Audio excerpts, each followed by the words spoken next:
Audio Jungle. Audio Jungle. Hello friends, welcome to exam trainer YouTube channel. Exam trainer YouTube channel में आपका स्वागत है। आज हम आपके सामने लेकर आए हैं आरआरबी एनटीपीसी और ग्रुप डी एग्जाम 2020 को देखते हुए। ये आपके 2020 में एग्जाम होंगे, क्योंकि 2019 तो ख़त्म हो गया। 2020 में भी अभी कोई डेट फिक्स नहीं है, ठीक है। और ये हम आपके सामने लेकर आए आज की क्लास मैथ प्रैक्टिस टेस्ट छठवां है। ये मैथ का प्रैक्टिस टेस्ट जो है छठवां, इससे पहले 5 वीडियोज अपलोड हो चुके हैं, उन्हें ज़रूर देखिए। और ये सभी क्वेश्चन आपको हिंदी और इंग्लिश दोनों लैंग्वेज में मिलेंगे।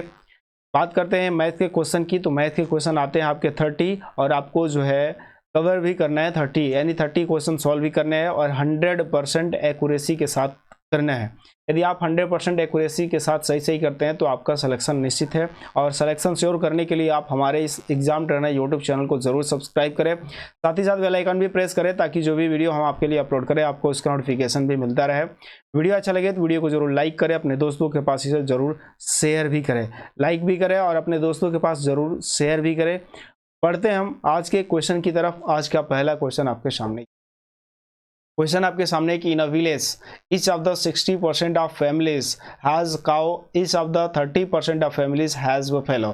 यानी कि एक गांव में 60% परिवारों के पास एक गाय है, 30% परिवारों के पास एक भैंस है तथा 15% परिवारों के पास गाय भैंस दोनों है। यदि कुल परिवारों की संख्या 96 है तो कितने परिवारों के पास एक भी गाय और भैंस नहीं है। अब ये देखिए 15% दोनों में कॉमन है, तो क्या आप ऐसे नहीं बना सकते हो कि दोनों में कॉमन है, इसका मतलब हम जो है इससे बना ले।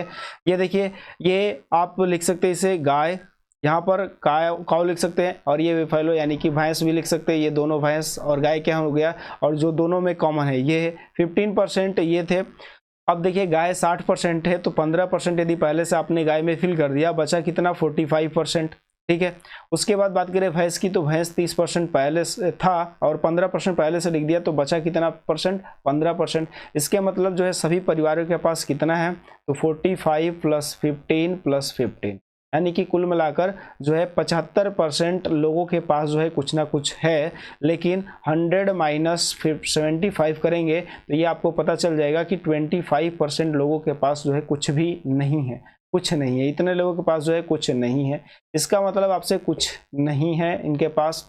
25% के पास कुछ नहीं है। अब का यदि कुल परिवारों की संख्या 96 है, कुल परिवारों की संख्या क्या है, कुल परिवारों की संख्या 96 है, यानी कि 96 या 100% है, तो कितने परिवारों के पास जो है एक भी गाय या भैंस नहीं है। इसका मतलब 25% आपको निकाल देना है। 96 का 25% निकाल दीजिए, आपका आंसर आ जाएगा कि कुछ नहीं है। इसका मतलब 25% का मतलब कितना है कि कितने परिवारों के पास नहीं है। तो आप जो है इसे 25 चौके 100 और 4 से ये 96 कट जाएगा 24 बार में। आपका राइट आंसर हो जाएगा ऑप्शन नंबर बी। इसका मतलब कि बी जो है ऑप्शन राइट आंसर है। 24 वो ऐसे परिवार है जिनके पास जो है ना तो गाय है और ना भैंस है। क्लियर हो गया होगा क्वेश्चन। अगले क्वेश्चन की बात कर ले। अगला क्वेश्चन आपके सामने है कि बी द्वारा लिए गए समय 1/3 समय में, यानी कि A does half as much work as B in 1/3 of the time taken by B. इसमें क्या है, इस सवाल में ध्यान से मेरी बात समझिए। का टाइम एंड वर्क का क्वेश्चन है। बी द्वारा लिए गए समय के 1/3 समय में, बी द्वारा लिए गए समय के 1/3 समय में ए उसका आधा काम करता है। ए क्या करता है, उसका आधा काम करता है। यदि दोनों मिलकर काम को 10 दिनों में समाप्त करते हैं तो बी अकेले उस काम को कितने दिनों में करेगा। मेरी बात, सबसे पहले इस क्वेश्चन को सॉल्व करने से पहले आप ये समझ लीजिए कि दो व्यक्ति कभी भी हों, यदि इस तरीके से दो व्यक्ति काम कर रहे हैं और दोनों को मिलाकर वर्क कराना होगा, तो a × b upon a + b, ये आपका दोनों मिलकर हो जाएगा टोटल वर्क, ये जो है इतने दिन में समाप्त। इसका मान जो है 10 दिन दे दिया है, ठीक है। अब ध्यान से मेरी बात समझिए। पहले तो बी द्वारा लिए गए समय के 1/3 समय में, बी द्वारा लिए गए समय के 1/3 समय में ए उसका आधा काम करता है। ए उसका कितना काम करता है, आधा काम करता है। तो ध्यान से मेरी बात समझिए। यदि आप समझ गए इस क्वेश्चन को तो आप आसानी से कर लेंगे, ठीक है। बी द्वारा लिए गए समय के 1/3 समय में ए उसका आधा काम करता है। हम मान लेते हैं कि बी जो है कितने दिन में, बी जो है 3 और आधा कहा, इसका मतलब हम इसे मानना पड़ेगा, ठीक है ना। हम मान लेते हैं कि ये जो है 6 दिन में जो है बी कार्य को समाप्त कर, बी कितने दिन में, 6 दिन में कार्य को समाप्त कर। अब बात करें ए की, तो ए के बारे में बताया गया कि ए जो है, ए उसका आधा काम करता है, ए उसका आधा काम करता है, 1/2 करता है कितने समय में, 1/3 समय में, यानी कि 6 का 1/3, 1/3।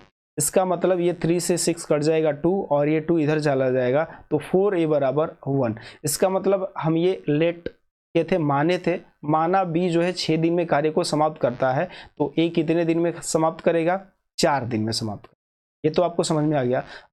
अब ये 6 दिन में 4 दिन में जब दोनों मिल के करेंगे तो 6 × 4/6 + 4, ठीक है। इसको हम सॉल्व करें तो 6 के 24 और ये यहाँ पर ये 10 होगा, 6 4 10 हो जाएगा, तो 10 जब ये भाग करेंगे 2.4 आएगा। 2.4 हमारे हिसाब से आ रहा है और इसके हिसाब से 10 दिन है, यानी कि 2.4 का यूनिट का मतलब 10, तो 1 यूनिट का मतलब ये आप इसको लिख सकते हैं 10/2 × 4, या आप इसे ये भी लिख सकते हैं कि 100/24 भी लिख सकते हैं इसे। अब देखिए एक का मतलब ये है, अब आपसे पूछा बी अकेले उस काम को, तो हम यहाँ पर माने क्या है, बी 6 दिन में करता है, तो बी 6 दिन में करता है, यानी कि 6/24, तो 6 का मतलब 6, ये 6 चौके 24 और ये कट जाएगा आपका 25, आपका राइट आंसर हो जाएगा ऑप्शन नंबर क्या, बी आपका करेक्ट आंसर है। एक तो तरीका ये है, दूसरा तरीका क्या है, ध्यान से मेरी बात समझिए। एक तरीका ये थोड़ा सा लेंदी भी है, ये भी है, बट इसी तरीके से आप ऐसे कर सकते थे, हम ये कर सकते थे इसमें कि ये जो है बी जो है किसी कार्य को x दिन में करता है, तो x b = 1, ठीक है। अब a की बात करें तो a इसका आधा काम करेगा लेकिन x/3 दिन में, ठीक है। अब यहाँ पे थोड़ा सा जब ऐसे आप मान लोगे तो यहाँ पर 2x/3 ये मुश्किल खड़ा कर देगा, इसलिए हमने जो है ये मेथड नहीं बताया आपको। डायरेक्ट इस तरीके से इन दोनों का एलसीएम ले लीजिए 6, और ये आप जो है इसका निकाल लेंगे, ये 4 आएगा, ये 4 दिन में जो है यानी 4 डेज में जो है एक कार्य को समाप्त कर देगा, और ये 6 डेज में, दोनों को मिला के हम सॉल्व करेंगे तो ये आएगा हमारा कि ये 2.4 डेज में जो है क्वेश्चन को सॉल्व कर ले, दिन को जो है ये कार्य को समाप्त कर देंगे। अब हमारे हिसाब से 2.4 आया था, इसका क्वेश्चन का 10 था, तो 2.4 का मतलब 10, तो 1.1 का मतलब क्या हो जाएगा, सिर्फ 1 का मतलब 10/2.4 यानी 100/24 लिख सकते हैं। हमें निकालना है 6 की वैल्यू, क्योंकि बी 6 दिन में करता है हमारे हिसाब से, तो 6 की वैल्यू निकालेंगे 100/24 × 6, 6 से 4 कट जाएगा, 24 कट जाएगा 4 टाइम में, और 4 से फिर 100 को घटा देंगे, 25 आपका राइट आंसर हो जाएगा ऑप्शन नंबर। क्लियर है।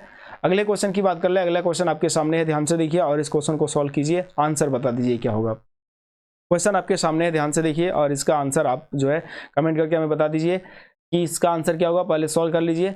15 किलो चावल जो है 29 रुपये प्रति किलोग्राम की दर से कोई खरीदता है, एक दुकानदार खरीद रहा है, और 25 किलो चावल 20 रुपये के हिसाब से खरीदता है। दोनों चावल की एक साथ मिलाकर मिश्रण को वह 27 रुपये किलोग्राम की दर से बेच देता है, तो उसका लाभ क्या होगा। तो सबसे पहले हमें ये निकालना पड़ेगा कि उसने खर्चा कितना किया। इसका मतलब कि 15 किलो का चावल, 15 kg चावल ये खरीद रहा है कितने के हिसाब से, 29 रुपया पर केजी के हिसाब से। इसका मतलब उसने खर्च कितना कर दिया, 15 × 45 और फिर 15 घटा देंगे तो ये खर्च कर दिया कितना, 435 रुपया, ठीक है।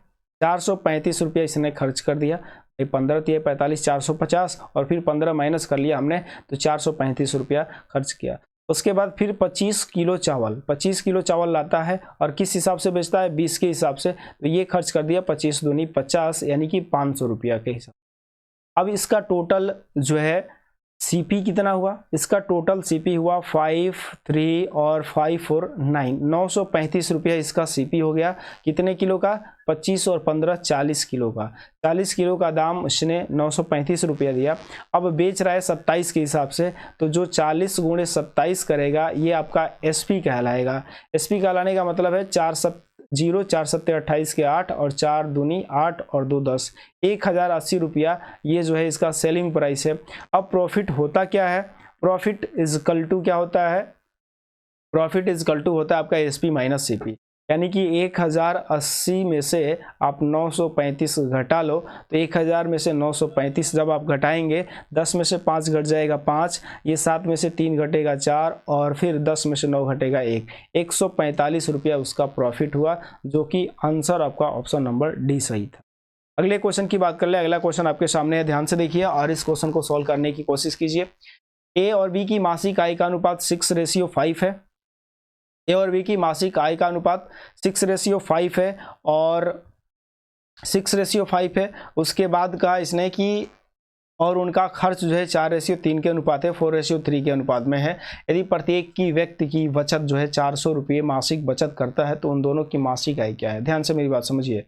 6 और 5 ये ए है और ये बी है, फिर यहाँ पर 4 और 3 दिया। अब दोनों में डिफरेंट देखिए, इसका बचत कितना हुआ, इसका 2 हुआ और इसका भी 2 हुआ। जब तक दोनों बराबर नहीं होंगे तब तक सॉल्व नहीं होगा। ये बराबर हो गए, इसका मतलब अब क्वेश्चन आसानी से। अब 2 रुपये दोनों बचत करता है, इसका मतलब कि 2 का मतलब 400, 1 का मतलब 200, 1 का मतलब 200। अब आपसे पूछा था उन दोनों की मासिक आय क्या है, तो 6 का मतलब क्या हो जाएगा, 6 का मतलब आप इन दोनों को जोड़ लीजिए, दोनों की मासिक आय यानी 6 5 11, तो हमें बताना है 11 का 1 का मतलब 200, तो 11 का मतलब 11 दूनी 2200 रुपये आपका करेक्ट आंसर हो जाएगा ऑप्शन नंबर सी। उम्मीद करते हैं ये समझ में आ गया होगा। अगले क्वेश्चन की बात कर लेते हैं। अगला क्वेश्चन आपके सामने, किसी 3 अंकों वाली संख्या के अंतिम 2 अंकों से बनी संख्या 6 का पूर्णांक है, 6 का पूर्णांक है, 6 का पूर्ण गुणांक है, तो वह संख्या वास्तविक संख्या निम्न में से किससे विभाजित होगी। वास्तविक संख्या जो है निम्न में से किससे विभाजित होगी, ये आपको बताना है। ध्यान से देखिए इस क्वेश्चन को, और इस क्वेश्चन को बिल्कुल आसानी से सॉल्व करेंगे हम। क्या कह रहा है क्वेश्चन कि 3 अंकों की संख्या है, 3 अंकों की संख्या मतलब 100x प्लस 10y और प्लस z, ये संख्या है। इसमें कहा इसने कि अंतिम 2 अंकों से जो बनी संख्या है वो 6 का पूर्ण गुणांक है। ये जो संख्या है 10y प्लस z, ये क्या है, ये 6 का गुणक है। मतलब हम ये कह सकते हैं कि 6 इंटू m है, ठीक है, 6 इंटू एम है। तो हम इसको ऐसे भी तो लिख सकते हैं 6x plus 6m, 100x plus 6m, इसको ऐसे लिख सकते हैं। अब इन दोनों में जो है हमें दिख रहा है 2 कॉमन दिख रहा है, तो ये हो जाएगा 50x प्लस 3m। भाई इसके अलावा तो और कोई कॉमन नहीं दिख रहा है। अब जो पूर्णतः विभाजित होगी वो किससे विभाजित होगी, 2 से विभाजित होगी। आपका राइट आंसर है ऑप्शन नंबर सी। उम्मीद करते हैं ये आपको समझ में आ गया होगा। अगले क्वेश्चन की बात कर ले। अगला क्वेश्चन आपके सामने है कि ए और बी की औसत मासिक आय 15,050 रुपया है, बी और सी की औसत मासिक आय 15,350 रुपया है, ए और सी की औसत आय जो है 15,200 रुपया है, तो ए की मासिक आय कितनी है। ध्यान से मेरी बात समझिए।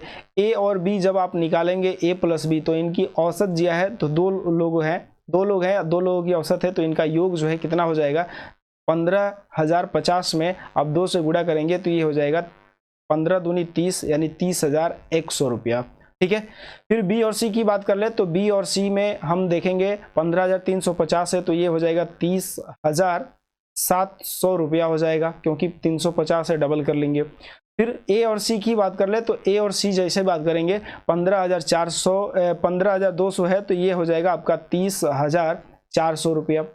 अब इन सबको यदि जोड़ दिया जाए, क्योंकि हमें ए को निकालना है, तो ए का निकालना है मतलब सबको जोड़ेंगे तो 2 बार ए आएगा, 2 बार बी, 2 बार सी, तो 2a प्लस बी प्लस सी हो जाएगा, ठीक है। सभी 2 बार आएंगे, तो हमने ए को पहले ही कॉमन कर लिया। अब इन सबको जोड़ लीजिए, ये 0 0 7 4 11 1 12 के 2, यहाँ पर 1 और 3 3 6 और 3 9, 91,200 रुपया हो गया। अब ए प्लस बी प्लस सी यदि निकाल ले, 2 से डिवाइड कर ले, तो 2 चौके 8, 2 पचे 10 और 2 छक्के 12, सॉरी हाँ ठीक है, 2 छक्के 12 और ये 00, यानी कि 45,600 रुपया जो है ये तीनों मिलकर कमाते हैं। तीनों मिलकर कमाते हैं। यदि बी और सी का इसमें से निकाल दिया जाए तो हमारा आंसर आ जाएगा। बी और सी मिलकर कितना कमाते थे, बी और सी मिलकर जो है 30,700 कमाते थे। इसका मतलब जब ए का निकालना होगा हमें तो क्या करना होगा, 45,600 माइनस करना होगा 30,700। जैसे 30,700 करेंगे 0 0 16 में से 7 घटेगा 9 हो जाएगा और ये आपका 4 हो जाएगा और ये आपका 1 हो जाएगा, यानी 14,900 रुपये जो है ए की मासिक आय है, जो कि राइट आंसर है ऑप्शन नंबर बी। क्लियर है, सबको क्लियर हो गया? तो चलिए अगले क्वेश्चन की बात करते हैं। अगला क्वेश्चन आपके सामने है, ध्यान से देखिए और इस क्वेश्चन को सॉल्व करने की कोशिश कीजिए। ठीक है, चलिए ये आपका जो है ट्रिगो से क्वेश्चन है, त्रिकोणमिति से है, और इसको सॉल्व करके आपको बताना है इसका आंसर क्या होने वाला है। तो प्लीज़ आप सभी लोग ज़रूर बताएं इसका आंसर क्या होगा, और वीडियो को पॉज करें, फिर सॉल्व करें, फिर आपका आंसर बताने की कोशिश करें। देखिए sec theta plus tan theta बराबर 2 प्लस रूट 5। अच्छा, इसके ट्रिक भी लग सकता है, बट यहाँ पर क्या है, यहाँ पर कोई ऐसा सेक थीटा हम 2 ला सकते हैं, ठीक है, लेकिन टेन थीटा का मान जो है रूट 5 नहीं ला सकते, इसलिए जो है हम थीटा का वैल्यू रख के नहीं कर सकते क्वेश्चन। अब होगा कैसे क्वेश्चन, तो देखिए ध्यान से मेरी बात समझिए। Sec theta plus tan theta is equal to 2 plus root 5, यही यदि sec theta minus tan theta यदि निकालना हो तो ये 1/2 प्लस रूट 5 बन जाता है। इसको ये कैसे आएगा, आप ये समझ जानते हैं कि sec square theta minus tan square theta बराबर 1 होता है, ठीक है। Sec square theta minus tan square theta बराबर 1 होता है। एक कोष्टक में हो जाएगा sec theta plus tan theta, और दूसरे कोष्टक में हो जाएगा sec theta minus tan theta is equal to 1। तो जैसे ये हो जाएगा तो अब आपको पता चल जाएगा कि sec theta minus tan theta हमें नहीं पता है, तो 1 इसका पता है, sec theta plus tan theta बराबर दिया है 1/2 प्लस रूट 5। ये आप याद कर लीजिए, इतना समझाने की ज़रूरत आपको नहीं पड़ेगी, ठीक है। तो आप इसको समझ गए कि कैसे जो है हो सकता है। चलिए इसको पहले हम मिटा दें, फिर आगे बढ़े अपने क्वेश्चन की तरफ, ठीक है ना।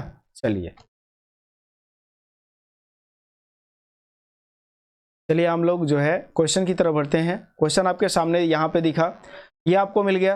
अब यदि इसमें जो है हम सेक की वैल्यू निकाल लें, इसको भी आप जो है क्या कर सकते हैं, सॉल्व कर सकते हैं। यहाँ पर परिमेकरण लेकर जो है सॉल्व कर सकते हैं। परिमेकरण कैसे होता है, ये होता है 2 रूट माइनस 5, और फिर जो है 2 माइनस रूट 5 से इंटू हो जाता है ऊपर नीचे दोनों तरफ।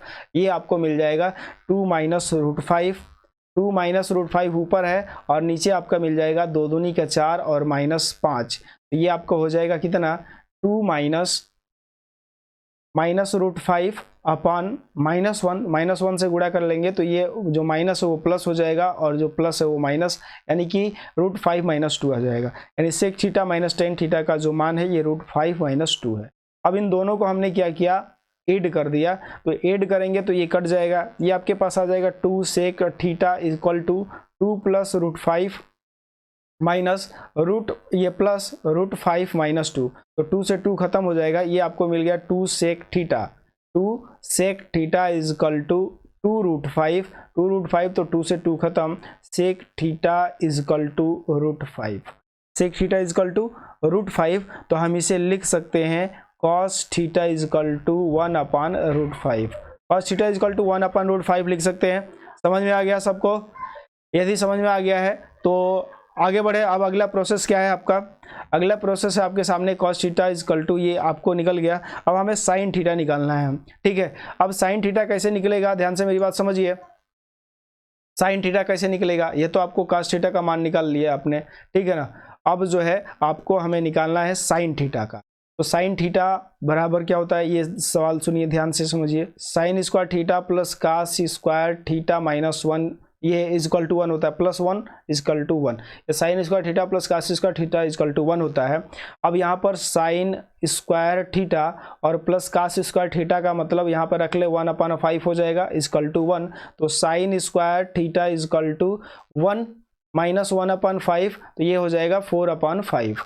अब sine theta is equal to क्या हो जाएगा, रूट 4/5, तो 4 का तो निकल गया, रूट 2 हो जाएगा, और ये 5 रहेगा ही रहेगा, 2/√5। अब आपसे कहा था सवाल कि sine theta plus cos theta का मान बता दीजिए। तो साइन थीटा का मान आ गया आपका 2√5 और प्लस कास थीटा का मान आ गया 1/√5। तो इसको हम लिख सकते हैं 2 1 3 और √5 यानी 3/√5 आपका करेक्ट आंसर है, ऑप्शन नंबर ए। उम्मीद करते हैं ये आपको समझ में आ गया। थोड़ा सा लेंदी प्रोसेस था इसका, और यही प्रोसेस है, आप थोड़ा सा फास्ट करेंगे, बिल्कुल आसान क्वेश्चन है। अगले क्वेश्चन की बात कर ले। अगला क्वेश्चन आपके सामने, ध्यान से देखिए। A man can cover a certain distance in 3 hours 36 minutes if he walks at the rate of 5 km/h। यानी एक व्यक्ति यदि 5 किलोमीटर प्रति घंटे की रफ्तार से चले तो वह एक निश्चित दूरी 3 घंटे 36 मिनट में तय करता है। यदि वह दूरी साइकिल पर 24 किलोमीटर प्रति घंटे की रफ्तार से तय करे तो उसे कितने मिनट लगेंगे। अब देखिए कोई व्यक्ति है 5 किलोमीटर प्रति घंटे की स्पीड से चल रहा है, तो और 3 घंटे 36 मिनट चला। 3 घंटे 36 मिनट चलने का मतलब जो है 3 + 36/6 60, 6 के 36 और 6 में 60, आप इसे भी घटा सकते हैं। 12 × 36, 12 × 25 60, ठीक है। 3 ऊपर और नीचे 5, तो ये हो जाएगा 5 × 3 15, 3 18/5 घंटे में जो है 18/5 घंटे में तय करता है। अब यहाँ पर हम दूरी निकाल सकते हैं। दूरी बराबर 4 गुणे समय, तो 5 × 18/5 ये दूरी आ जाएगा किलोमीटर में, यानी कि उसने दूरी कितना तय की थी, 18 किलोमीटर की दूरी तय की थी। अब 18 किलोमीटर की दूरी 24 घंटे के हिसाब से, 24 किलोमीटर प्रति घंटे के हिसाब से चलेगा, तो जो समय लगेगा, समय बराबर, यानी कि अब जो है समय, जो नया समय है यानी साइकिल वाला समय है, तो न्यू समय, समय बराबर दूरी बटा चाल, यानी 18 किलोमीटर बटा 24 किलोमीटर प्रति घंटा। अब ये आपका जो आंसर आएगा घंटा में आएगा, ठीक है। अब घंटा में आने का मतलब है कि इसे कटा सकते हैं 36 18 और 6 के 24, 3/4 घंटा, 3/4 घंटा। लेकिन ये पूछा है आपसे मिनट में बताइए, तो 1 घंटे में 60 मिनट होता है, 60 यहाँ से गुणा कर देंगे, ये आपका मिनट बन जाएगा। 4 से 15 कटा देंगे, 15 बार में 60 कट जाएगा, 15 चौके 60 और 15 × 45, यानी आपका राइट आंसर है ऑप्शन नंबर क्या, ऑप्शन नंबर बी आपका करेक्ट आंसर है 45 मिनट। उम्मीद करते हैं ये आपको समझ में आ गया होगा। अगले क्वेश्चन की बात कर लेते हैं। अगला क्वेश्चन आपके सामने है, there is 40% increases in an amount in 8 years at simple interest, यानी कि एक राशि में 8 वर्षों में साधारण ब्याज पर 40% की वृद्धि होती है। उसी दर पर 2 वर्षों में 36,000 रुपये का चक्रवृद्धि ब्याज कितना होगा। यानी कि कोई भी पैसा है वो 8 वर्षों में अपने साधारण ब्याज के हिसाब से 40% की वृद्धि हो जाती है। कितने परसेंट की, 40% की वृद्धि हो जाती है। कितने वर्षों में, 8 वर्षों में, यानी कि हर साल परसेंटेज जो है, यानी 1 वर्ष का जो रेट है भाई, परसेंटेज क्या होता है, हर साल बढ़ते जाएगा, क्योंकि साधारण ब्याज है, हर साल उतना ही लगेगा। इसका मतलब कुल मिलाकर 40% बढ़ा है, तो 40% बढ़ा है 8 साल में, तो 1 वर्ष में 8 × 5 = 40, 5% ब्याज लगेगा हर साल, 5%, तो 8 साल में 40% हो जाएगा। अब उसी वर्ष पर 2 वर्ष में 36,000 का चक्रवृद्धि ब्याज कितना होगा। अब देखिए चक्रवृद्धि ब्याज इसी रेट पे निकालना है। रेट आपका है 5%, टाइम आपका है 2 years, टाइम 2 वर्ष, ठीक है। और जो है आपका अमाउंट, ये आपका जो प्रिंसिपल है, ये आपका 36,000 रुपये। अब आपको जो है क्या बताना है, चक्रवृद्धि ब्याज। चक्रवृद्धि ब्याज बताना है, तो आप मेरी बात ध्यान से समझिए। आप बेसिक से एक तो जानते हैं, यहाँ पर a बराबर p कोष्ट में 1 + r/100⁴n, और ऐसे करके जो है आप फिर a में से p को घटाएंगे तब बता सकते हैं। मेरा तरीका क्या है, आप देखिए 36,000 है, यानी 36,000 रुपये है, इसका 5% कितना होगा। 36,000 का 5%, देखिए ये ऐसे आप जो है ऐसे रेखा खींच लीजिए इस तरीके से, यहाँ से यहाँ एक 0 हटा देंगे, तो ये 10%, 10% का आधा 5%, 36 का आधा 1,800 रुपये पहले साल में ब्याज मिलेगा। दूसरे साल में 1,800 रुपये तो मिलेगा ही मिलेगा। चक्रवृद्धि ब्याज का मतलब ही होता है कि चक्रवृद्धि ब्याज का ब्याज लगता है। 1,800 रुपया तो बेसिक है ही है, 1,800 रुपये फिर ब्याज मिलेगा, इस 1,800 रुपये का फिर 5% ब्याज मिलेगा, तो 18% का मतलब फिर वही चीज़, यहाँ पे एक रेखा खींचेंगे तो ये 10% हो जाएगा, और 180 का आधा कितना हो जाएगा, 90 रुपया। 180 का आधा जो है 90 रुपया। अब जो है आप इसको कर लीजिए, क्या हो जाएगा, 1,800 1,800 3,690 रुपया आपका टोटल जो है क्या आ जाएगा, 3,690 रुपया उसका ब्याज आ जाएगा चक्रवृद्धि ब्याज के हिसाब से। ये आपको समझ में आ गया होगा, ठीक है। अगले क्वेश्चन की बात करते हैं। अगला क्वेश्चन आपके सामने है, फिर इसी प्रकार का क्वेश्चन है। ये भी आपसे कहा कि money lender lands 400 rupees for 3 years, यानी एक साहूकार एक व्यक्ति को 400 रुपया 3 वर्ष के लिए तथा एक अन्य व्यक्ति को 500 रुपया 4 वर्ष के लिए साधारण ब्याज की एक ही दर पर उधार देता है। यदि कुल मिलाकर उसे 160 रुपये ब्याज प्राप्त हो तो वार्षिक ब्याज की दर क्या होगी। तो वार्षिक ब्याज की दर क्या होगी, ध्यान से मेरी बात समझिए। एक साहूकार है और एक व्यक्ति को 400 रुपया देता है 3 वर्ष के लिए, 500 रुपया देता है 4 वर्ष के लिए, और उसे कुल मिलाकर 160 रुपया, यानी कि 160 रुपया वो ब्याज अर्जित करता है साधारण ब्याज पर। कितना, ध्यान से मेरी बात समझिए, 400 रुपये पर 3 साल के लिए ब्याज लेता है, रेट नहीं पता है, और बटा 100 यही फार्मूला था, PRT/100। फिर 500 रुपये पर यही जो है 4 वर्ष के लिए देता है 500 रुपया और रेट वही है, हमें पता नहीं है, तो ये 0। ये फार्मूला हमने लिख दिया, ब्याज ब्याज, और दोनों जोड़ेंगे तो 160 रुपया आएगा। 2 0 से 2 0 खत्म, 2 0 से 2 0 खत्म, ये आया 4 3 12, 160 बराबर 12 आर और प्लस 500 के 20 आर। 12 और 20 को जोड़ लेंगे, कितना हो जाएगा भाई? 12 और 20 को जोड़ ले तो ये हो जाएगा आपका 32 आर 160। तो 32 से 160 को कटा देंगे, कितना बार में हो जाएगा? 5 बार में। 5 बार में आर, यानी कि आर जो है आपका 5% है। राइट आंसर है ऑप्शन नंबर। उम्मीद करते हैं ये आपको समझ में आ गया होगा। अगले क्वेश्चन की बात कर ले। अगला क्वेश्चन आपके सामने है, ध्यान से देखिए और इस क्वेश्चन को सॉल्व करने की कोशिश कीजिए। x minus Y is equal to 2 और एक्स वाई इजकल टू 24। इसके दो तरीके हो सकते हैं। आपको कहा कि तो X square plus Y square का मान ज्ञात कीजिए। इसके दो फार्मूले हो सकते हैं, दोनों तरीके हम आपको बताएंगे। एक तो इमेजिन करके कर सकते हैं सवाल को, x minus Y is equal to 2 और x into Y is equal to 24 कैसे ला सकते हैं? तो 6 माइनस 4 कर ले तो 2 आ जाएगा और 6 इंटू 4 कर ले तो आपका 24 हो जाएगा। तो अब तो हमारा निकल गया 36 और वाई स्क्वायर यानी कि 4 का स्क्वायर 16, दोनों को जोड़ ले 6 6 12 के 2 3 1 4 1 5, 52 आपका करेक्ट आंसर है, option number D right answer है। ये तो आपको क्लियर हो गया। अब दूसरा मेथड क्या कहता है? दूसरा मेथड ध्यान से समझिए। ये तो आपका दिमाग जब फास्ट काम करेगा तब आप इस क्वेश्चन को कर सकते हैं, अब फास्ट नहीं करेगा तब कैसे कर सकते हैं इस चीज़ के बारे में देखिए। तो x minus Y equal to 2 दिया है तो आप दोनों का स्क्वायर कर लीजिए। स्क्वायर करेंगे तो ये आपको मिल जाएगा X square plus Y square minus 2xy minus जो है माइनस 2xy इजकल टू 4। तो X square plus Y square का मान ज्ञात करना है। X square plus Y square is equal to ये हो जाएगा 4 प्लस 2 इंटू एक्स वाई का मान दिया है आपका 24। तो ये हम क्या कर सकते हैं, 4 प्लस 24 दूनी 48 और 48 और 4 52। तो ये भी आपका आसानी तरीका है, कोई इशू नहीं है। तो आपका 52 राइट आंसर हो जाएगा, ऑप्शन नंबर डी। तो चलिए अगले क्वेश्चन की बात करते हैं। अगले क्वेश्चन आपके सामने है कि हाइट एंड डिस्टेंस से क्वेश्चन है। हाइट एंड डिस्टेंस का क्वेश्चन इजी होता है, ध्यान से समझिए, बिल्कुल आपको समझ में आ जाएगा। किसी प्रकाश स्तंभ के शीर्ष भाग से दो पोतों का अवनमन कोण, दो जहाज है, ठीक है, और दोनों जहाज़ों के अवनमन कोण, ये दोनों जहाज हैं और जहाज के अवनमन कोण हम मान लेते हैं यहाँ पर एक जो है शीर्ष प्रकाश स्तंभ है, यहाँ से दो जहाज़ें हैं, एक जहाज आपकी यहाँ पर है और दूसरी जहाज आपकी जो है यहाँ पर है। दो जहाज़ें हैं, दोनों जहाज़ों के अवनमन कोण, अवनमन कोण कैसे निकलता है? अवनमन कोण जो है पहले का 60 अंश तो एकांतर कोण से 60 यहाँ पर और दूसरे का 45 तो 45 यहाँ पर। क्लियर है? अब देखिए tan 60 अंश यदि लेते हैं आप tan 60, तो tan 60 का मान ये आपका ए बी कर ले, ए बी सी और डी। ए बी का मान जो है आपका हो जाएगा कितना? ए बी का मान हमें नहीं पता है बट लिख सकते हैं ए बी अपान बी सी। तो tan 60 अंश का मान जो है क्या हो जाएगा? √3 होता है tan 60 अंश का मान √3, तो √3 अपान 1। इसका मतलब हम ये कह सकते हैं रेशियो के हिसाब से कि A B ratio B C is equal to √3 ratio 1, यानी ये √3 है तो ये आपका टोटल ये 1 हो जाएगा, ठीक है, ये 1 हो जाएगा। उसके बाद यही जस्ट चीज़ जो है आपको 45 अंश की बात करें tan 45, तो tan 45 में यही आपका हो जाएगा A B upon B D, A B upon B D.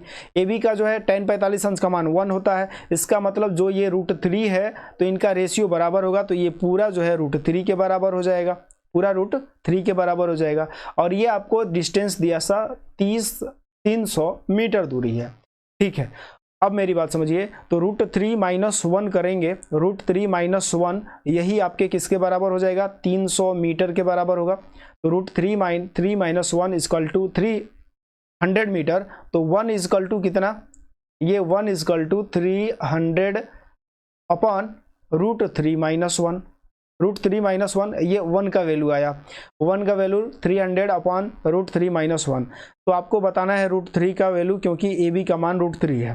तो √3 इजकल टू जब 1 का है 3 अपॉन √3 माइनस 1, तो √3 का मान हो जाएगा 300 √3 अपॉन √3 माइनस 1। इसका जब आप परिमेकरण करके सॉल्व करेंगे इस सवाल को तो इसका आंसर आ जाएगा ऑप्शन नंबर सी। ये सॉल्व कर लीजिएगा। अब आइए हम आपको धांसू ट्रिक बताते हैं, ध्यान से मेरी बात समझिएगा। जब भी यदि 45 से 60 हो जाए या 60 से घटकर 45 हो जाए, भाई आगे बढ़ेंगे तो 45 होगा, पीछे जाएंगे यानी इसके पास में आएंगे तो 60 हो जाए, कोण बढ़ता जाएगा, ठीक है, तभी तो भाई 60 यहाँ पर 90 आ जाएगा। तो अब जब ऐसी स्थिति आया, ऐसी कंडीशन आए, तो ये जो आपकी दे रहा है प्रकाश स्तंभ, इसकी यदि हाइट बताना हो तो हाइट बताना होगा तो यहाँ पे लिखिए डिस्टेंस, जो दोनों में डिस्टेंस है 45 और 60 में है, डिस्टेंस 3 + √3/2। यदि यह फॉर्मूला याद रख लेते हैं तो आपके लिए हाइट एंड डिस्टेंस बिल्कुल आसान हो जाएगा। और हम आपके लिए जो है एक ट्रिकी जो है कंसेप्ट लेकर आएंगे आपके सामने, सारी चीज़ें आपको सिखाएंगे, ठीक है ना। तो प्रकाश ये हाइट एंड डिस्टेंस का हम जो है पूरी एक सीरीज लेकर आएंगे ताकि आपको सारे क्वेश्चनों की सॉल्यूशन हम बता सके। अब देखिए h यानी जो हाइट है, डिस्टेंस दिया था 300 मीटर, 300 यहाँ पर रख ले, 3 + √3/2, तो 2 से ये 300 कट जाएगा, हो जाएगा 153 + √3। तो देखिए कितना आसानी से हम क्वेश्चन को सॉल्व कर लिए यदि ये थोड़ी सी ट्रिक याद रखते हैं तो बिल्कुल आपका आसान ट्रिक है। 150 करड़ी में 3 + √3 आपका राइट आंसर हो जाएगा। उम्मीद करते हैं ये समझ में आ गया होगा। अगले क्वेश्चन की बात कर ले। अगला क्वेश्चन आपके सामने है कि एक विद्यालय में 391 लड़कों और 323 लड़कियों को यथासंभव सबसे बड़ी समान कक्षाओं में विभाजित किया गया है, जिससे लड़कों की प्रत्येक कक्षा की संख्या लड़कियों की प्रत्येक कक्षा के बराबर हो गई। तो कक्षाओं की संख्या कितनी है? अब इसमें क्या करना है आपको, इसमें करना पड़ेगा HCF लेना पड़ेगा। HCF कैसे लेते हैं भाई? HCF या तो फैक्टर से करके लेते हैं, नहीं तो जो है हमें इसको जो है क्या करना पड़ेगा, भाग विधि से करते हैं। तो भाग विधि से बहुत आसान है, आप जो है 391 में बड़ी वाली में छोटी वाली से भाग कर लीजिए 323 से। 323 से आप भाग करेंगे कितनी बार जाएगा? एक बार जाएगा, क्योंकि 323 है और ये 391 है, तो 323, 11 में से 3 घट जाएगा 8, और ये 8 में से 2 घटेगा 6, 68 हो जाएगा, और ये आपका 323 हुआ। 323 कितनी बार जाएगा? 68 का भाग 4 बार, तो 4/32 के 2, और 4 × 6 = 24, और 3 27। 3 में से 2 घट जाएगा 1 हो जाएगा, 12 में से 7 घट जाएगा, ये आपका 5 हो जाएगा, 51 हुआ। और ये आपका 68 में फिर से भाग करेंगे तो 51 का में 51, ये 8 में से 1 घटेगा 7 हो जाएगा, और 6 में से 5 घटेगा 1, और ये 51, तो 17, ये 51। अब लास्ट में कट गया, जहाँ कटता है वही आपका HCF हो जाता है, तो 17 आपका राइट आंसर हो जाएगा। HCF जो है 17 है, तो आपका राइट आंसर है 17। उम्मीद करते हैं आपको समझ में आ गया। अगले क्वेश्चन की बात करें। अगला क्वेश्चन आपके सामने, दो बीजगणितीय व्यंजकों x तथा y का मौसा व लसा क्रमशः a तथा b है। यदि a + b = x + y हो तो AQ + BQ = क्या होगा? तो मेरे भाई देखिए ध्यान से, जब आप समझ गए हैं कि a मौसा है और b लसा है और इन दोनों के बराबर x + y है, ठीक है, तो AQ + BQ का मान ज्ञात कीजिए। तो आप चाहते तो इस सवाल को a + b होल का q और = x + y होल का q, दोनों तरफ q करने पे आप जो है यहाँ पर जो है जैसे आप कंपेयर कर लेंगे आपका आंसर आ जाएगा। a का q + b का q प्लस क्या होता है 3ab कोष्ट में a + b, और फिर इधर भी आपका हो जाएगा x का q + y का q प्लस 3xy और कोष्ट में x + y। ठीक है, इतनी बातें आपकी क्लियर हो गई। अब यहाँ पे देख रहे हैं 3ab a + b और उसी का लौसा और मौसा यही है, इसका मतलब ये दोनों खत्म हो जाएंगे, कट जाएंगे, तो a का q + b का q जो आएगा ये आपका x का q + y के q के बराबर हो जाएगा। तो राइट आंसर हो जाएगा ऑप्शन नंबर डी। इसमें कोई जो है ज़्यादा चीज़ें नहीं था सीखने को। अगले क्वेश्चन की बात करते हैं। अगला क्वेश्चन आपके सामने है, ध्यान से देखिए और इस क्वेश्चन को सॉल्व करने की कोशिश कीजिए। ध्यान से सुनेंगे तो क्वेश्चन आपके लिए बहुत आसान हो जाएगा, इजी हो जाएगा। क्वेश्चन है कि एक व्यक्ति के पास कुछ धन है, वह इस धन का 20% एक वस्तु खरीदने पर खर्च करता है और शेष धन का 5% यातायात पर खर्च करता है तथा उसने 120 रुपये उपहार में दे दिए। देखिए उसके खर्च है 20% के बाद जितना बचा उसका 5% दे दिया, उसके बाद जितना बच रहा है 120 रुपया जो है उपहार में देता है और उसके पास 1400 बच जाता है। इसका मतलब हम मान लें कि उसके पास जो है 100 रुपये थे, 100 रुपये टोटल थे, 20% खर्च करने के बाद बचेगा कितना? 80% बचेगा। 80% बचने का मतलब कि 80/100 और 80% बचने के बाद जो है फिर 5% खर्च किया, तो 5% खर्च कर दिया, फिर 95% दाम बच गया उसके पास, इतना पैसा बचने वाला है।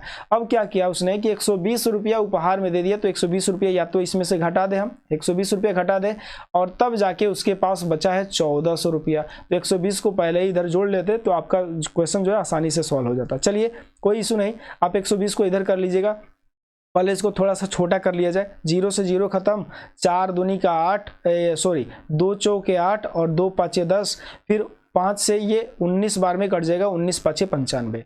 अब यहाँ पे हो जाएगा 19 चौके 76, 4 नंबर 36 की 6 और 4 के में 4 और 3 7, बिल्कुल सही, 19 चौके 76 x/100 और इक्वल टू ये 120 को और हम उधर कर ले तो ये 0 2 4 1 5 1 1520 हो जाएगा। 76 120 ये कट जाएगा कितनी बार में, 2 बार में, 2 बार में कट जाएगा, 152 76 से 2 बार में कट जाएगा तो x बराबर हो जाएगा 20, पहले से है 2 0 और जाके बढ़ जाएगा, x बराबर 2000 रुपया, यानी उसकी जो टोटल इनकम है, उसके पास पैसा है वो 2000 रुपया है। अब उसने कहा कि उसने यातायात पर कितने खर्च किया था, तो यातायात पर खर्च कितने किया था मेरे भाई, ध्यान से मेरी बात समझिए, 2000 रुपया उसके पास था और इसमें से जो है उसने 80% ही बचत किया था क्योंकि 20% खर्च कर दिया था। अब ये जितना पैसा बचा उसका सिर्फ 5% खर्च किया तो 5% निकाल लीजिए, 2 0 से 2 0 खत्म, 2 0 से ये 2 0 खत्म होंगे और ये 2 0 जो है इस 2 0 से, अब 8 दूनी 16 और गुणे 5 16 पच्चे 80 रुपया उसने खर्च किया टोटल किस पे, यातायात पे। तो आपका राइट आंसर हो जाएगा ऑप्शन नंबर डी। ऐसा नहीं कि 2000 का 5% निकाल देंगे आपका आंसर आ जाएगा, बिल्कुल गलत हो जाएगा। तो आपका राइट आंसर है ऑप्शन नंबर डी, आपका करेक्ट आंसर। उम्मीद करते हैं ये आपको समझ में आ गया होगा। अगले क्वेश्चन की बात कर ले। अगला क्वेश्चन आपके सामने है, किसी समचतुर्भुज का क्षेत्रफल 150 सेंटीमीटर स्क्वायर है तथा एक बिगड़ की लंबाई 10 सेंटीमीटर है, तो दूसरे बिगड़ की लंबाई याद करें। आपको जो इसमें फॉर्मूला याद होना चाहिए कि समचतुर्भुज का क्षेत्रफल का फॉर्मूला होता है 1/2 गुणे दोनों विकर्णों का गुणनफल d1 इंटू d2। अब इसका मान जो दे दिया है आपका 150 सेंटीमीटर स्क्वायर, तो 1/2 d1 का मान 10 दिया है, d2 आपसे पूछा जा रहा है 150, यहाँ पे 0 से 0 आप कटा दीजिए और ये 2 उधर जाके गुणा कर देगा तो d2 बराबर हो जाएगा 15 दूनी 30 सेंटीमीटर हो जाएगा, क्योंकि सेंटीमीटर में दिया था। आपका राइट आंसर हो जाएगा ऑप्शन नंबर बी। बहुत छोटा क्वेश्चन था लेकिन फॉर्मूला याद रहेगा तब। अगले क्वेश्चन की बात करें। अगला क्वेश्चन आपके सामने है, 3 समान क्षमता की बोतलों में दूध तथा पानी के मिश्रण का अनुपात 2:1 है, 3:7 है और 4:1 है। इन सभी को एक बड़े बोतल में मिला दिया जाएगा तो बड़ी बोतल में क्रमशः दूध तथा पानी का अनुपात क्या होगा। इसका 2 मेथड है और दोनों जो है आसान है, एक पहला और दूसरा दोनों हम यहाँ पे बताएंगे, ध्यान से समझिएगा। पहले बेसिक बता रहे हैं, 2:1 का मतलब क्या है, पहले छोटा सा सवाल समझ लीजिए।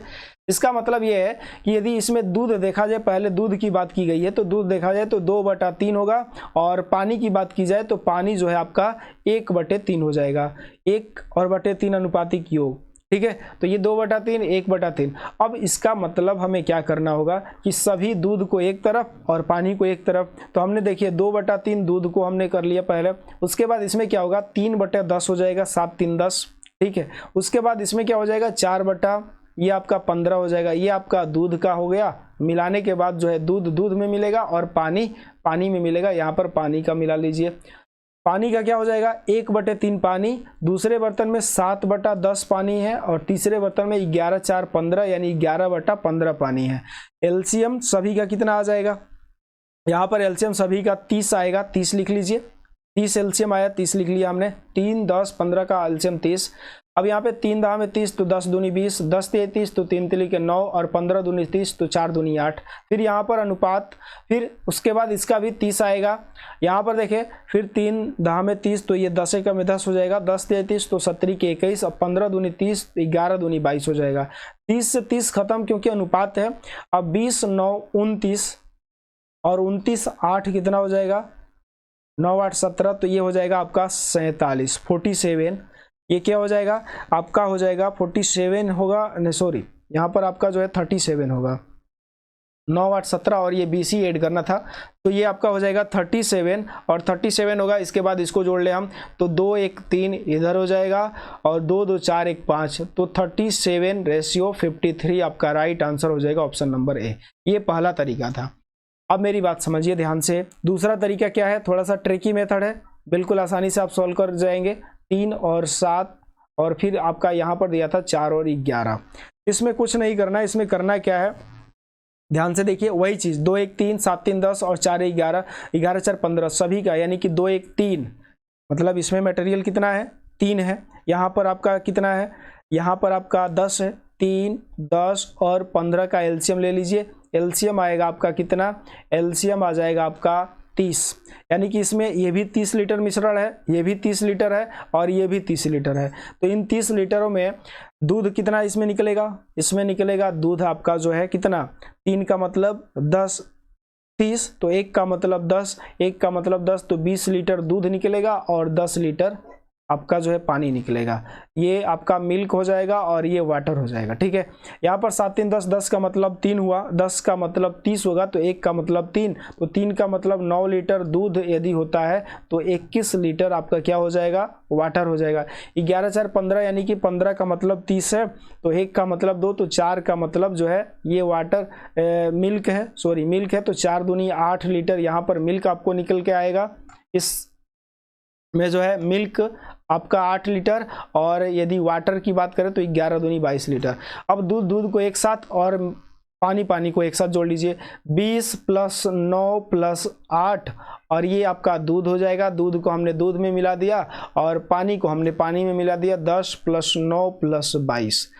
ध्यान से जोड़िए, आपका आंसर यही से, ये 21 है, सॉरी यहाँ पर आपका जो है 21 है, तो 21 आप लिख लीजिए यहाँ पर 21। अब जोड़िए 9 8 17, तो ये आपका 37 हो जाएगा, और ये 2 1 3 यहाँ पे लिखेंगे, 2 2 4 1 5, 37 और 53 आपका राइट आंसर हो जाएगा, ऑप्शन नंबर है। उम्मीद करते हैं ये दोनों मेथड आपको समझ में आए, दोनों ही कई मेथड है, बस जो है करने का तरीका अलग है।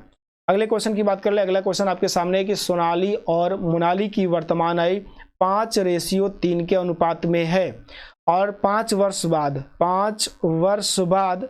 वर्ष बाद इनकी आय का अनुपात जो है 10:7 हो जाता है। तो मोनाली की वर्तमान आय याद कीजिए, ये है आपकी सोनाली और ये है मोनाली, इसका बताना है। अब देखिए, इसको पहले तो सिंपल तरीके से हम सॉल्व कर ले। सिंपल तरीका क्या है, तो आप इसे मान सकते हैं कि मोनाली की वर्तमान 5x है और इसकी 3x है, तो 5x में 5 साल जोड़ेंगे, 5 साल बाद चलना है, और 3x में 5 साल जोड़ेंगे, और तब जाके जो है 10/7 अनुपात होगा। तो 7 से गुणा कर ले, 7 5 35x + 7 5 35, और 10 3 30x + 10 5 50। ये 30 इधर जाएगा तो 35 में से 30 घट जाएगा, 5x बराबर 35 50 से घट जाएगा, तो ये हो जाएगा 15। x का मान हो जाएगा 3, x का मान 3 हुआ, तो आपसे पूछा था मोनाली का बता दीजिए, तो 3 × 3 करेंगे तो 3 के 9 वर्ष हो जाएगा, आपका राइट आंसर हो जाएगा ऑप्शन नंबर सी। ये पहला तरीका है।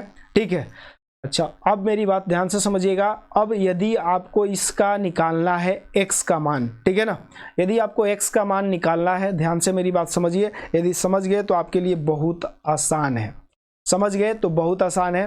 ध्यान से मेरी बात समझिए, यदि ये x का मान निकालना है तो आप जो बाद वाला दिया गया है उसका अंतर लिखिए, 10 - 7 का अंतर, 10 - 7, नीचे क्या लिखेंगे।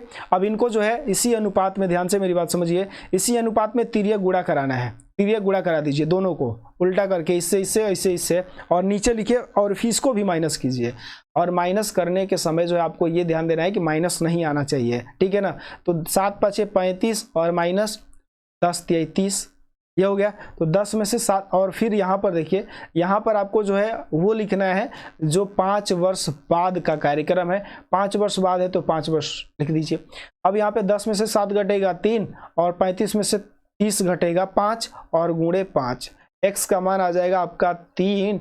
x का मान जब 3 आया तो इस 3 में आप गुणा कर दीजिए, मोनाली का हो जाएगा, और इस 5 में 3 से गुणा करेंगे तो सोनाली का हो जाएगा। आपको समझ में आए कि नहीं, ये मेथड बहुत काम का है, आप इसे जरूर याद रखें। पहले तो जो बाद वाला अनुपात दिया है उसको दोनों को घटा दें, फिर नीचे क्या करें, इन दोनों अनुपातों को आपस में गुणा करके घटाएं, और फिर जितने साल का अंतर है उससे गुणा कर ले, जितने साल का अंतर है उससे गुणा कर ले, आपका आंसर फटाफट आएगा। चलिए अगले क्वेश्चन की बात कर ले। अगला क्वेश्चन आपके सामने है कि 71 और एक अज्ञात संख्या के गुणनफल में 47 जोड़ा जाता है। 71 और एक अज्ञात संख्या x है, उसके गुणनफल में 47 जोड़ा जाता है, और इस तरह प्राप्त संख्या जो है क्या होती है, 7 से विभाजित हो जाती है। इस तरह से प्राप्त संख्या जो है क्या होती है, 7 से विभाजित हो जाती है।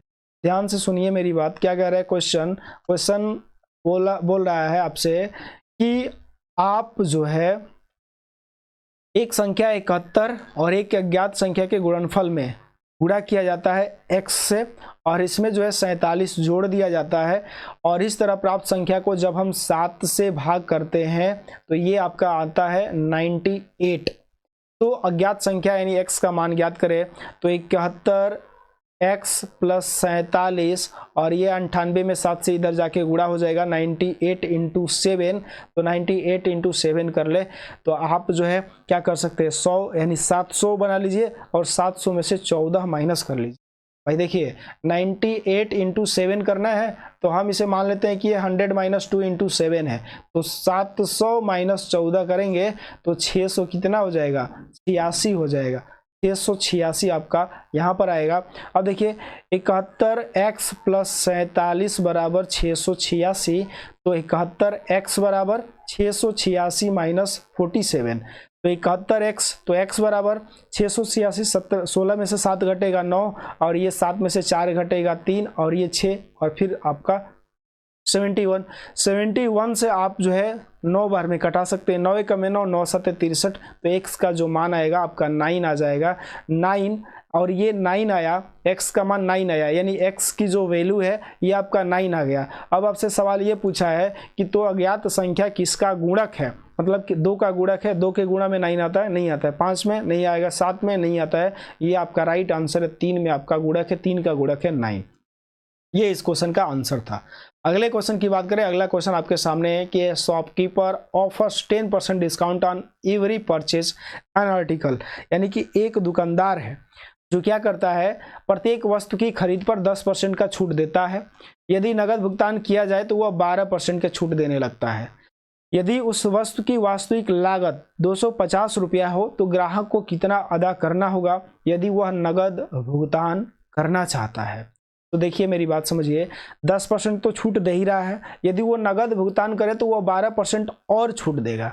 मतलब क्या है ध्यान से मेरी बात समझिए 250 रुपया दाम है उस वस्तु का 10% छूट दिया मतलब 90% दाम लिया और 90% दाम तो ले लिया है। ऐसे यदि नगद नहीं दे रहे हैं तो यदि नगद ले रहे हैं तो 12% फिर से डिस्काउंट देगा। 12% मतलब इतना दाम घट के हो गया फिर 12% का मतलब 88% ही आपको दाम देने होंगे। अब ये आपका आंसर दिला देगा। 2 0 से 2 0 खत्म 25 चौके 100 4 से कटा देंगे 4 दूनी 8 4 दूनी 8 9 दूनी 18 के 8 9 दूनी 18 19 198 रुपये आपका करेक्ट आंसर है। बहुत आसान सा क्वेश्चन है कोई इशू नहीं है ध्यान से समझिए। 250 रुपये आपके पास मतलब उसका दाम था 250 रुपया दाम था 10% डिस्काउंट देगा तो 90% में आपको देगा। 90% में जब आपको देगा अब फिर कह रहा है कि 90% यानी 10% के अलावा यदि आप नगद देते हैं पैसा तो आपको फिर से 12% और डिस्काउंट देगा तो 88% दाम लेगा। उसके बाद अब इसको जो है सॉल्व करेंगे आपका 198 आ जाएगा। या आप ऐसे भी कर सकते हो पहले 10 और 12 का समझ ले कि कितना परसेंट हमें छूट दे रहा है तो 10 प्लस 12 प्लस 10 इंटू 12 अपान 100 इस पे हम निकाल सकते हैं। 10 और 12 22 और प्लस ये आपका 0 से 0 खत्म 1.2 यानी कि 23.2% छूट दे देगा। ये इतना छूट है तो अब दाम कितना लेगा तो ये थोड़ा सा मुश्किल हो जाएगा ऐसे करने में पॉइंट में आ गया। इसलिए जो है आप क्वेश्चन को ऐसे कीजिए बेसिक फंडा अपनाइए बिल्कुल आपका राइट आंसर निकल के आ जाए। अब क्वेश्चन आपके सामने है कि यदि एक शहर की जनसंख्या 64,000 है वर्तमान जनसंख्या यदि वह 10% प्रतिवर्ष बढ़ती है तो 3 वर्ष के बाद शहर की जनसंख्या क्या हो जाएगी। ध्यान से समझिए 64,000 अभी जनसंख्या है और हर साल 10% बढ़ रही है तो 10% बढ़ने का मतलब जो है 110/100। 10% बढ़ने का मतलब जो है 10% बढ़ने का मतलब कि 110/100 110/100 और ये कितना बार 3 बार बढ़ेगा 110/100 और फिर इंटू 110 यानी 110/100। अब इसको जो है हम सवाल को सॉल्व करेंगे तो 0 0 खत्म इसका 0 से खत्म इसका 0 से खत्म। अब 3 0 बचे तो तीनों 0 को जो है हम इस 3 0 से कटा दें। अब देखिए 64 गुणे 11 और फिर गुणे 11 तो 64 में 11 का गुणा करना बहुत आसान है। ध्यान से समझिए 11 का गुणा आपको सिखा रहा है। ये 4 लिख दीजिए और ये 6 4 10 जोड़ दीजिए 6 4 10 के 0 और 6 1 7 704 मतलब यहाँ तक गुणा हो गया। फिर इसमें 11 गुणे 11 करना है। अब 11 का फिर गुणा करना है तो आप 4 लिखिए 4 और 0 जोड़िए तो 4 होगा फिर 0 और 7 जोड़िए तो 7 होगा और उसके बाद फिर लास्ट में 7 बचा तो 7, मतलब इसका गुणा हो गया। फिर अब 11 का गुणा करना है और फिर से 4 लिखेंगे, 4 4 8 लिखेंगे, 7 4 11 का 1 लिखेंगे, 7 7 14 1 15 के 5 लिखेंगे और 7 1 8 लिखेंगे। आपका आंसर हो जाएगा 85,184, जो कि right answer option number B. उम्मीद करते हैं आपको समझ में आ गया होगा। भाई थोड़ा बहुत तो गुणा भाग तो करना ही पड़ेगा। 11 का गुणा हमने आपको सिखा दिया। जैसे मान लीजिए आपको थोड़ा सा एक और एग्जांपल ले लें, 11 का गुणा सिखा दे। जैसे आप मान लीजिए हमें 25 गुणे 11 करना है, तो हमको क्या करना है, 5 यहाँ पर लिखेंगे, 5 के आगे चलेंगे तो 5 और 2 को जोड़ेंगे, 5 2 7, और फिर उसके बाद जो लास्ट में है उसको लिखना ही पड़ेगा 2। जैसे यहाँ पर यदि मान लीजिए हमें 68 का गुणा 11 से करना है तो 8 हम लिख देंगे, यहाँ पर 8 हमने लिख दिया। 8 लिखने के बाद जो है फिर आगे बढ़ेंगे तो 8 और 6 14 के 4 हासिल 1 हुआ, और फिर 6 लिखना है तो 6 में 1 हासिल जोड़ के लिखेंगे 748। अब गुणा करके देख लीजिएगा, यही आंसर आएगा। ठीक है, चलिए अगले क्वेश्चन की बात कर ले। अगला क्वेश्चन आपके सामने है कि 2 अंकों की एक संख्या तथा संख्या के अंकों के स्थान को आपस में बदल कर बनी संख्या का योग जो है एक पूर्ण वर्ग संख्या है। तो इस तरह की कितनी संख्या है? तो मेरी बात ध्यान से समझिए। पहले आपको बेसिक बता दे और फिर जो है आपको ट्रिक बताएंगे। बेसिक पहले बता दे, ठीक है ना, उसके बाद जो है आपको ट्रिक बताएंगे। ध्यान से मेरी बात समझिए। 2 अंकों की संख्या यानी कि 10x + y, अब इनको बदल दिया जाए तो बदल देने के बाद जब जोड़ेंगे, बदल देने के बाद तो बदल रहे हैं हम, 10y + x हो जाएगा। इन दोनों को जोड़े तो ये आपको दे देगा 11x + 11y। 11 कॉमन ले ले तो x + y आपका बचा, x + y। अब ये कह रहा है कि इन दोनों का योग जो है एक पूर्ण वर्ग संख्या हो। पूर्ण वर्ग संख्या तभी हो सकता है जब 11 गुणे 11 हो जाए तो ये पूर्ण वर्ग संख्या होगा।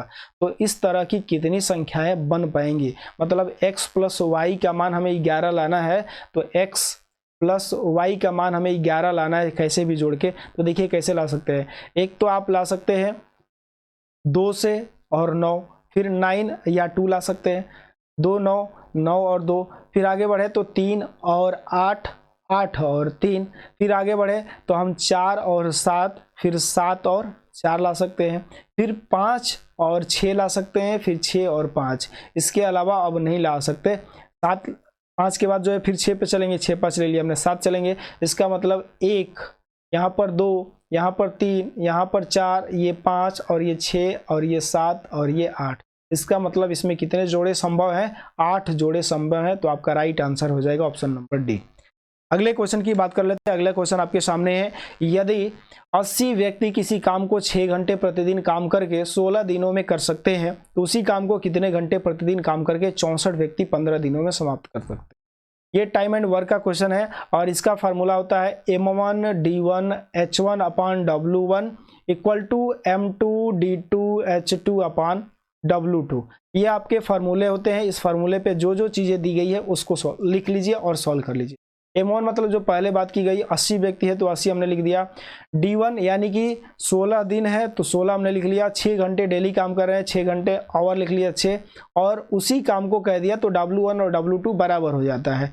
आगे बढ़े, उसी काम को कितने घंटे प्रतिदिन काम करके 64 व्यक्ति, 64 यानी m2 64 है, m2 आपका कितने है 64 है। m2 को हम लिखेंगे 64 गुणे ये 15 दिन में कार्य करेंगे, लेकिन कितना घंटा करेंगे यही आपसे पूछा गया है, h2 पूछा गया है। तो आप बिल्कुल आसानी से सवाल को सॉल्व कर सकते हैं। 16 चौके 64 अब 15 चौके 60, ये आप इस जीरो को इसमें चिपका दे तो ये चाहे 15 चौके 60, ये 0 और ये 6 खत्म हो जाएगा। बचा कितना, h2 बराबर 8 आवर, यानी कि 8 आवर 8 घंटे डेली काम करेगा तो इसका कार्य समाप्त हो जाएगा। तो राइट आंसर हो जाएगा ऑप्शन नंबर क्या है, ऑप्शन नंबर सी।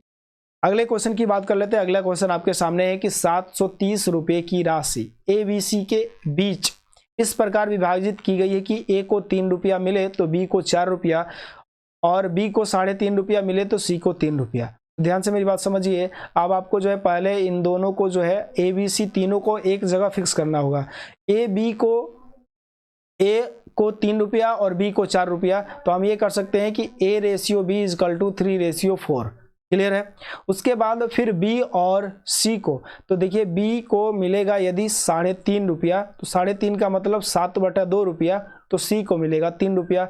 तो बी और सी में हम अनुपात फिर से निकाल सकते हैं 7/6 का। 7:6 का है और यहाँ पर 4 है। अब देखिए 7 और 4 ये बराबर हो सकते हैं क्या? ये दूसरा तरीका है। यहाँ पे ध्यान से समझिए 3:4 और ये आपका 7:6 हमने निकाल लिया इससे। अब जो है इस 7 से पहले यहाँ पर खाली दिखाई दे रहा है तो 7 लिखेंगे और 4 के बाद इधर खाली दिखाई दे रहा है तो हम यहाँ पर 4 लिखेंगे।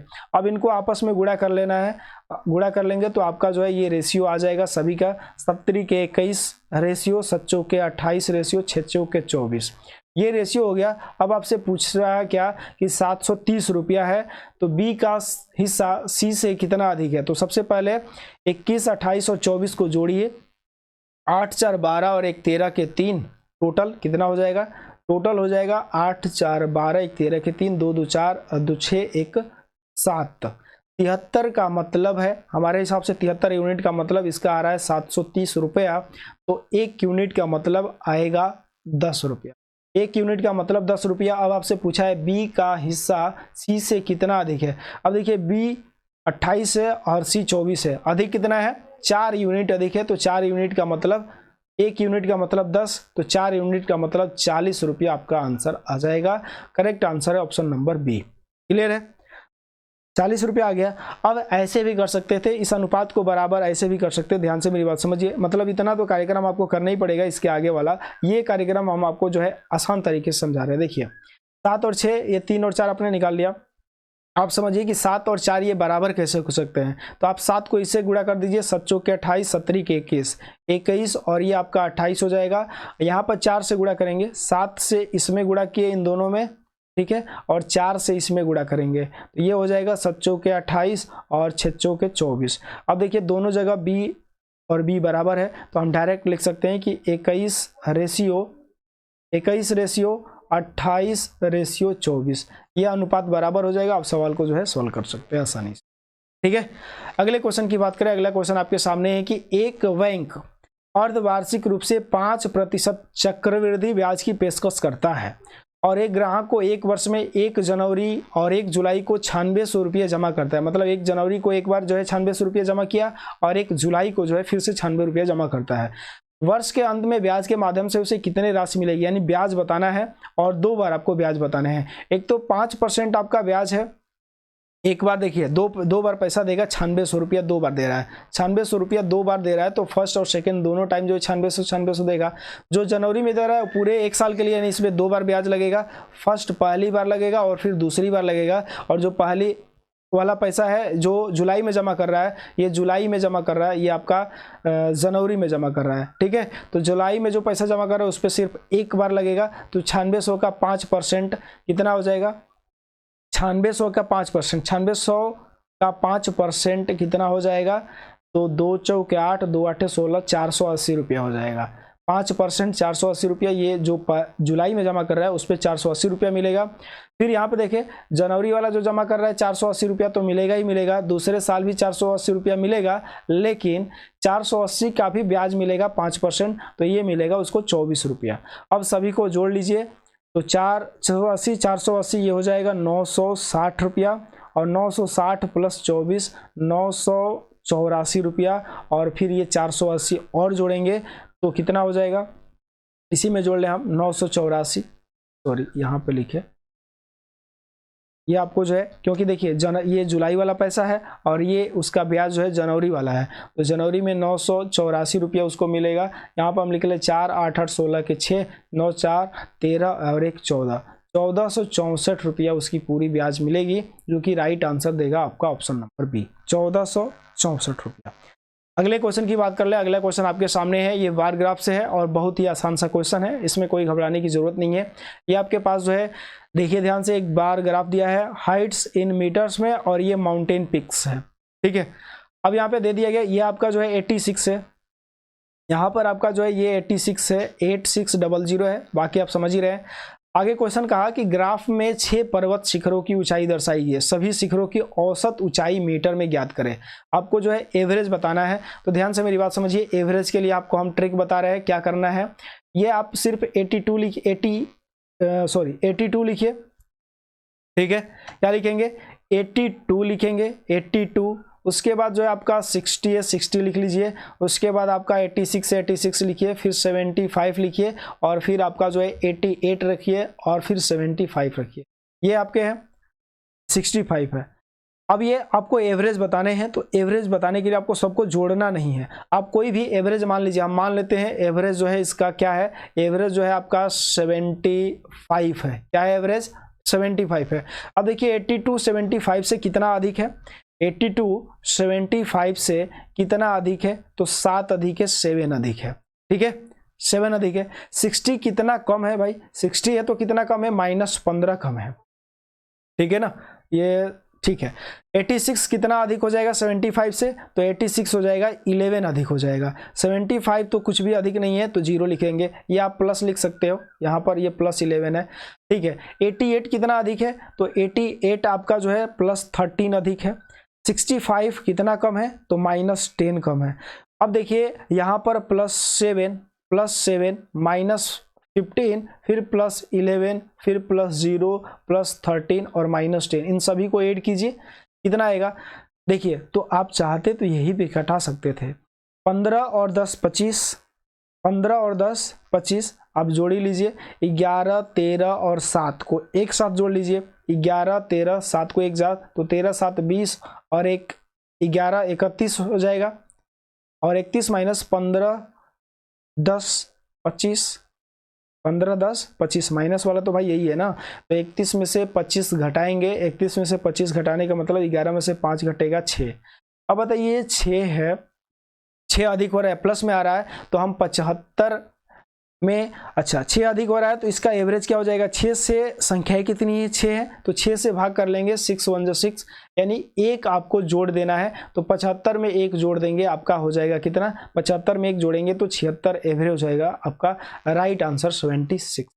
ठीक है, 76 आपका राइट आंसर है। अच्छा एक चीज़ और, आपको जब ऑप्शन में मिला है 76 इस तरीके से, तो आप 76 ही मान कर देख लीजिए।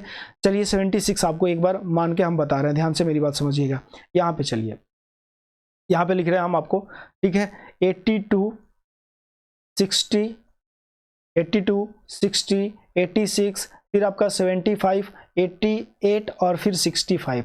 चलिए हम जो है 76 मान लिया हमने, 76 माना, तो 76 मानेंगे। ये कितना अधिक है आपसे? 82 से कितना अधिक है? 76 12 में से 6 घटेगा, 6 अधिक है, प्लस 6 का अधिक है। 60 कितना अधिक है भाई? 16 अधिक है, ये 16 कम है, माइनस का 16। 86 कितना अधिक है? तो 86 आपका जो है +10 अधिक है। 75 कितना कम है?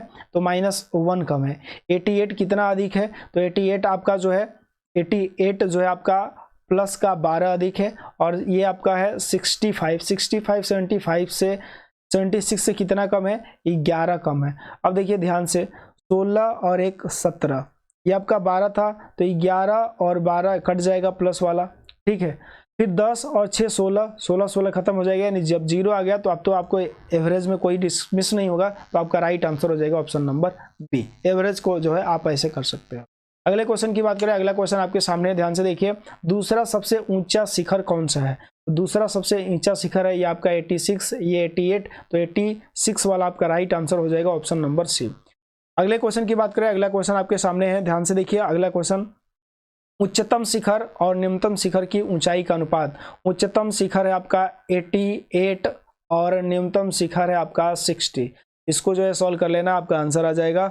सॉल्व करेंगे, किससे कटा सकते हैं आप? 4 से कटा ले, 4 दूनी 8 और ये 15 चौके 60, 22 और 15 आपका राइट आंसर हो जाएगा ऑप्शन नंबर ए। अगले क्वेश्चन की बात कर ले, अगला क्वेश्चन है, यदि दिए गए पर्वत शिखरों की ऊंचाई आरोही क्रम में लिखी जाती है तो मध्य के 2 शिखरों का औसत क्या होगा? तो बीच की 2 क्या हो जाएगी? देखिए 88 और 86 ये सबसे लास्ट वाले हैं भाई, 6 ही हैं, तो ये ऊपर वाले सबसे बड़े वाले हैं, ठीक है। उसके बाद बात करें, ये 65 और 66 ये जो है सबसे नीचे वाले हैं। मिडिल वाले कौन है? मिडिल वाले हैं 82 और 75, यानी ए और डी दोनों। तो आपको जो है 82 और 75 शिखरों का औसत बताना है, तो 82 और +75 और /2 कर लेना है, यही आपका आंसर है। ठीक है। तो अपान 2 करेंगे, देखिए 5 2 7 8 7 15 बटे 2 करेंगे तो 2 7 14, 2 8 16 और 2 0 है तो 78 आपका राइट आंसर हो जाएगा। 2 0 बढ़ाएंगे तो 7850 आपका राइट आंसर हो जाएगा। ऑप्शन नंबर क्या, डी आपका करेक्ट आंसर हो जाएगा 7850। समझ में आ गया? 7850 आपका करेक्ट आंसर हो जाएगा। भाई 2 0 बढ़ाकर अब सॉल्व कर लेंगे, यहाँ पे 100 तो ये कट जाएगा, 50 आपका 50 आपका राइट आंसर हो जाएगा 7850। अगले क्वेश्चन की बात करें तो ये आपके पूरे क्वेश्चन थे, ठीक है ना, पूरे क्वेश्चन थे। उम्मीद करते हैं ये आपको समझ में आ गया होगा। यदि समझ में आया है तो इस क्लास को आप ज़रूर लाइक कीजिएगा और हमारे इस एग्जाम ट्रेनर यूट्यूब चैनल को ज़रूर सब्सक्राइब कीजिएगा। साथ ही साथ बेल आइकन भी प्रेस कीजिए ताकि जो भी वीडियो हम आपके लिए अपलोड करें आपको इसका नोटिफिकेशन भी मिलता रहे। वीडियो अच्छा लगे तो वीडियो को जरूर लाइक करें, अपने दोस्तों के पास से जरूर शेयर करें। और ऐसे ही आपके रीजनिंग के भी क्लास आती रहेगी, मैथ्स के भी आएंगे, तो आप हमारे साथ बने रहें, हमारे साथ जुड़े रहे। तो आज के लिए बस इतना ही, फिर मिलते हैं आपसे अगली क्लास में। तब तक के लिए जय हिंद, जय Bharat, all the best, thank you, जय हिंद, जय भारत।